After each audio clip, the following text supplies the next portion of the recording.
Yo, what's up Moon Gang? So, the date day is July 30, 2024. Time check, it's 9 a.m. in the morning. So, babasahin natin yung mga comments mga comments dito sa mga Facebook post ko, mga subscribers natin sa YouTube. Kasi may mga fresh na comments dito.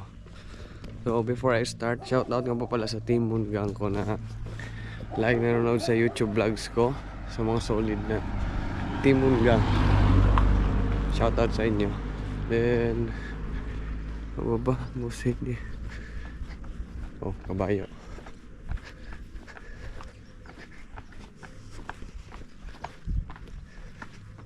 See ya.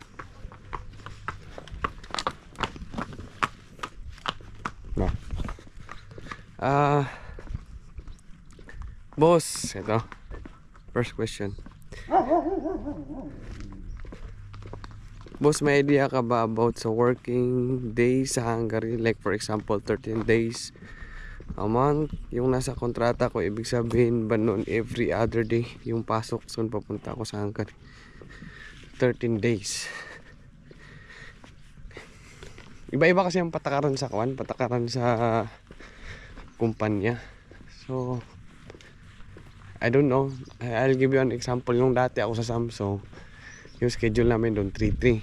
So, like Monday, Tuesday, Wednesday, straight kami magtatrabaho niyan. 12 hours. And then, Monday, Tuesday, Wednesday. Then, Thursday, Friday, Saturday, rest day naman namin. Ganon yun. 3-3. Then, ang pasok niyan, 12 hours. Then sa ngayon naman sa bago naming kumpanya dito sa Chicken Factory, kuhan kami, yung pasok naman namin during weekdays. So ang pasok namin 8 hours lang, 8 hours Monday to Friday. But yung pasok namin everyday, may overtime na 2 hours or 1 hour. So minsan pasok namin during weekdays is 10 hours a day, ganun yun. Depende kasi sa kuan, depende yan sa company. Boss media. Pero yung dati, sa amin sa Samsung dati, in 1 month, ang pasok namin 16 days. Pero grabe naman itong 13 days a month.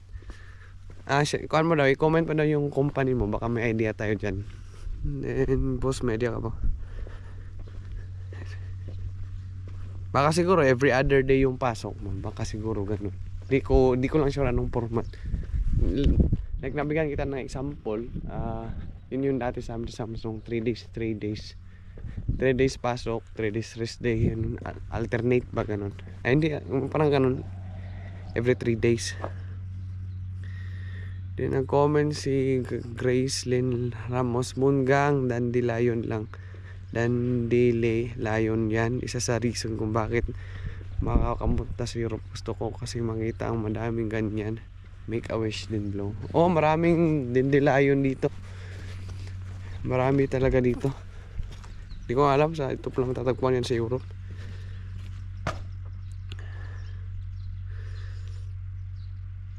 Then may comment si Jonalyn Torrefil. Sana makapasa po ako.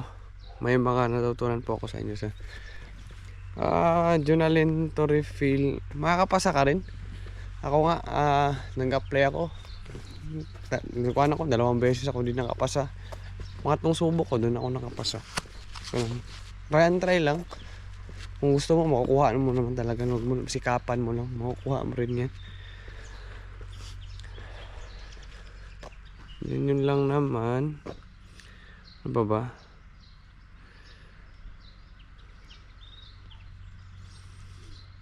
Ito yun lang naman guys.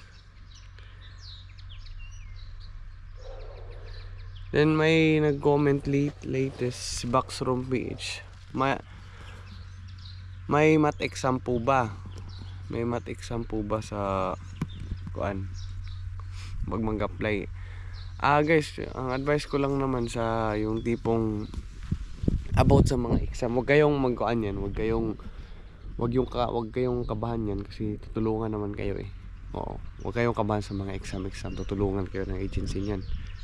May math meron, pero about sa mga exam, wag kayong matakot kasi tutulungan kayo niyan. Bakit sila umuwi, sir?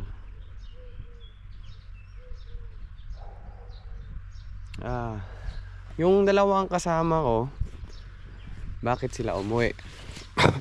Sorry.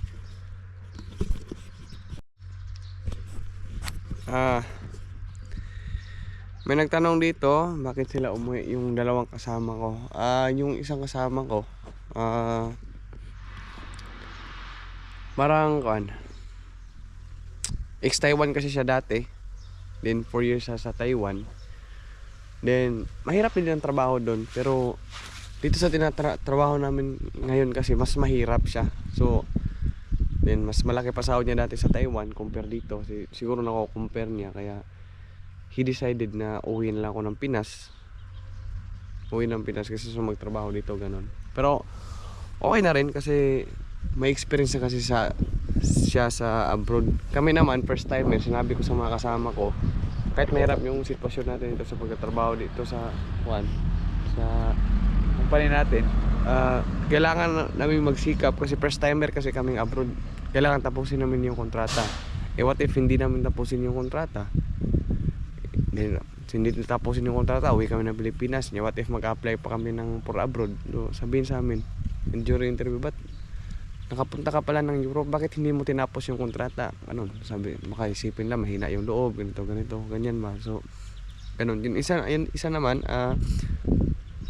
machine operator talaga si Jomar. Then, machine operator talaga. Then, ang trabaho kasi namin dito, hindi kasi machine operator. Physical talaga, tagabuhat ng mabibigat ba. Kasi, yun nga, parang kung sa Pilipinas, parang magdulya ba. Mabigat ang trabaho.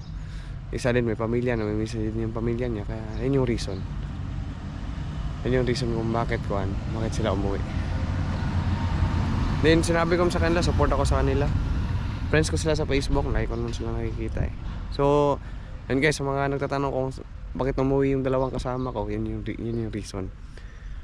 Bali pumunta kami dito 9 sa Chicken Factory, din ngayon 7 na lang kami. Yun. Shoutout kay Backroom PH. Din guys, ipopromote ko, may dalawang Facebook page ako, The Adventure of Edmond Chavez Vlogs. Then isang Facebook ko pa, Edmond Chavez Vlogs. TikTok, Edmond Chavez Vlog. Instagram, Edmond Chavez Vlogs. Yun lang. Then sa akin din naman yung first sahod ko, hindi ako nag-sahod reveal dito, pero kung magtatanong kayo magkano sinahod ko in 1 month,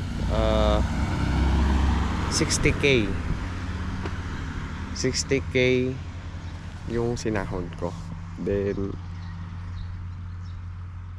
yung 52k pinadala ko ng Pilipinas, pinayos ko ng bahay. 8k na lang sa akin, wala namang problema eh.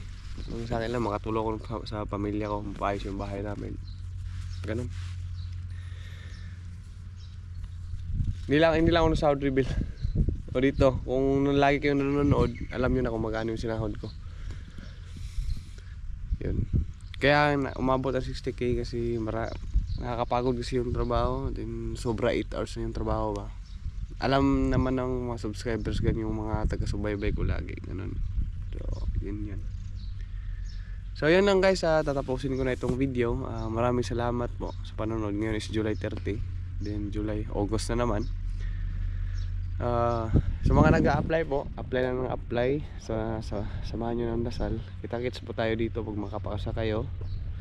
Then sa mga hindi naman nakapasa sa interview, ganun talaga. Kuan lang, subok lang ng subok. Minsan talaga may time na hindi tayo nakakapasa, pero it doesn't mean na doon nagtatapos yung pangarap nyo. Sa akin nga dati, ilang beses ako na-reject, pero bangon pa rin na bangon. Ganun lang. Then kung if there's a will, there's a way, ganun. Kaya yan guys. So yun lang, kaya nyo. Mag-apply, kaya nyo yan. So yun, thank you and God bless. Have a nice day, bye bye.